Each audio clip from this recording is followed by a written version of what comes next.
The grand ballroom glittered under crystal chandeliers, alive with the laughter of the elite.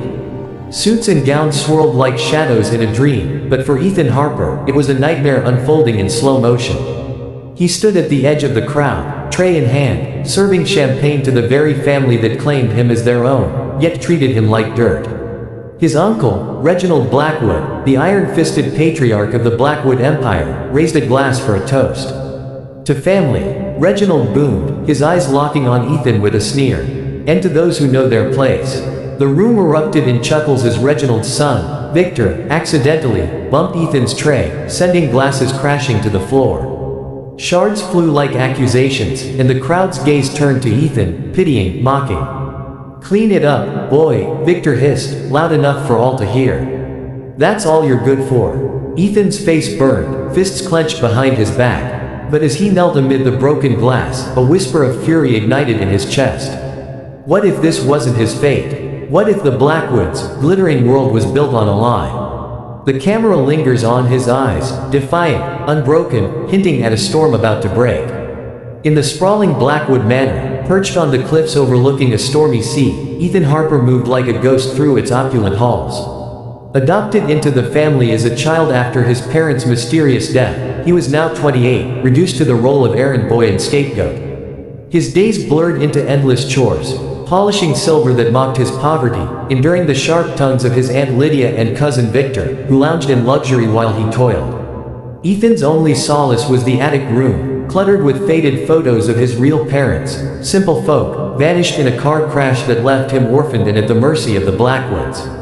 But there was something in Ethan's quiet strength, a sharp mind honed by secret late-night readings of business books, a hidden talent for strategy glimpsed in the way he fixed the family's crumbling finances from the shadows. Yet, beneath his calm exterior simmered unspoken pain, the loss of his heritage, the constant reminders that he was not truly one of them. As he stared out at the crashing waves one rainy evening, a faint memory surfaced, his mother's locket, tucked away, inscribed with words he couldn't decipher. Little did he know, it held the key to a buried truth. The tension builds as Victor's voice echoes from downstairs. "Ethan, get down here, now." What fresh humiliation awaited? Days turned into a relentless grind at Blackwood Manor, where Ethan's every move was scrutinized like a thief in his own home. Small slights piled up like storm clouds. Aunt Lydia, forgetting to include him in family meals, forcing him to eat scraps in the kitchen. Victor sabotaging Ethan's rare attempts at contribution, like when Ethan suggested a cost-saving plan for the family business, only for Victor to steal the idea and present it as his own, earning Reginald's rare praise. "You're lucky we keep you around," Victor sneered one afternoon in the study, shoving a stack of papers into Ethan's chest. But amid the bars, cryptic clues began to emerge. While cleaning the attic, Ethan found an old journal hidden in a dusty trunk, entries from his late grandfather, the founder of the Blackwood fortune, hinting at a great deception and a lost child. Pages torn out, words like bloodline and switch scrawled in frantic ink. Ethan's heart raced. Was this madness or something more? Emotional cracks showed in quiet moments, a tearful night alone, clutching his mother's locket, whispering promises of revenge to the empty air. Suspense mounted with strange events, a locked drawer in Reginald's office that rattled mysteriously. Anonymous letters arriving with warnings, the truth will destroy them. As Ethan pieced together fragments, the family's annual gala approached, promising more public scorn. But this time, Ethan's eyes gleamed with resolve. What if the whispers were leading him to a weapon? The Blackwood gala erupted into chaos, a glittering facade cracking under the weight of buried secrets. Ethan, dressed in a borrowed suit that hung awkwardly on his frame, arrived hoping for a truce, but humiliation struck like lightning. Reginald, emboldened by wine and sycophants, took the stage to announce Victor's promotion to CEO of the family empire. "My blood, my heir," Reginald declared, his voice booming. Then, spotting Ethan in the crowd, he added with a cruel laugh, "Unlike some strays we took in out of pity." The room fell silent, then burst into whispers. Victor, seizing the moment, accused Ethan of stealing a priceless family heirloom, a diamond watch missing from Reginald's safe. "We all know who the outsider is," Victor shouted, security guards dragging Ethan forward as flashes from phones captured his mortified face. Protests died on Ethan's lips, evidence planted in his room sealed the trap. Thrown out into the rain-soaked night, Ethan wandered the cliffs, drenched and broken, empathy surging as flashbacks revealed his years of silent suffering.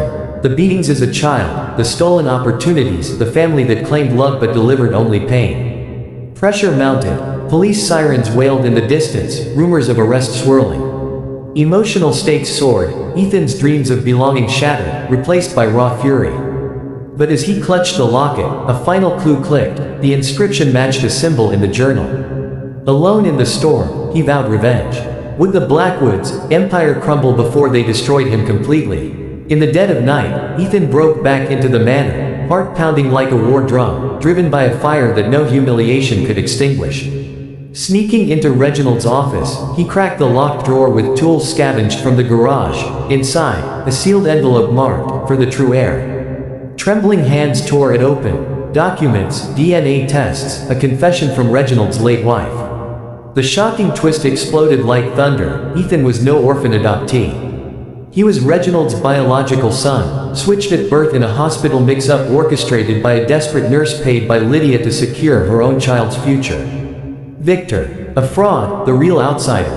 The journal's deception was Reginald's guilt-ridden cover-up, fearing scandal would ruin the empire. Ethan's world spun. Years of abuse, not from strangers, but from thieves of his birthright.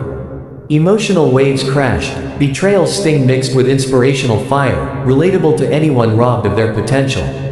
Overcoming odds, Ethan cleverly photographed the evidence, hacking the family server with skills honed in secret to back it up. But as alarms blared, Victor burst in, gun in hand. "You should have stayed gone," Victor growled. A tense struggle ensued, Ethan disarming him with raw determination. Fleeing into the dawn, evidence in hand, Ethan whispered, "Now they pay." The revelation changed everything, but justice hung by a thread. What would the confrontation bring? Dawn broke over Blackwood Manor like Judgment Day, the sea calm after the storm, mirroring Ethan's newfound resolve. Armed with irrefutable proof, Ethan stormed an emergency family board meeting, lawyers in tow, the same elite crowd from the gala now witnesses to the fall. Reginald's face paled as Ethan laid out the evidence, DNA matches, confessions, bank records of the payoff. "You stole my life," Ethan said, voice steady but laced with years of pent-up emotion. Lydia crumbled in tears, Victor lunged in rage, but security, now on Ethan's side, held him back. The board, shocked, voted to oust them. The Empire's reins passed to Ethan, the true heir. Revenge unfolded logically. Victor and Lydia disgraced, assets frozen, facing charges for fraud and assault. Tying back to clues, the journal's warnings, the locket's symbol, anonymous letters Ethan now realized he'd subconsciously sent himself in moments of doubt, everything clicked into poetic justice. Ethan's growth shone. From humiliated shadow to commanding leader, rebuilding the company with fairness, honoring his real parents' memory by funding orphanages. In a final, triumphant scene, Ethan stood on the cliffs, wind whipping his coat, gazing at the horizon. No more silence, his voice echoed with purpose. The audience feels closure's warmth, triumph's thrill, and a lingering emotion, proof that buried truths rise, and quiet strength claims its due. As the screen fades, one question lingers: what empires await your own revelation?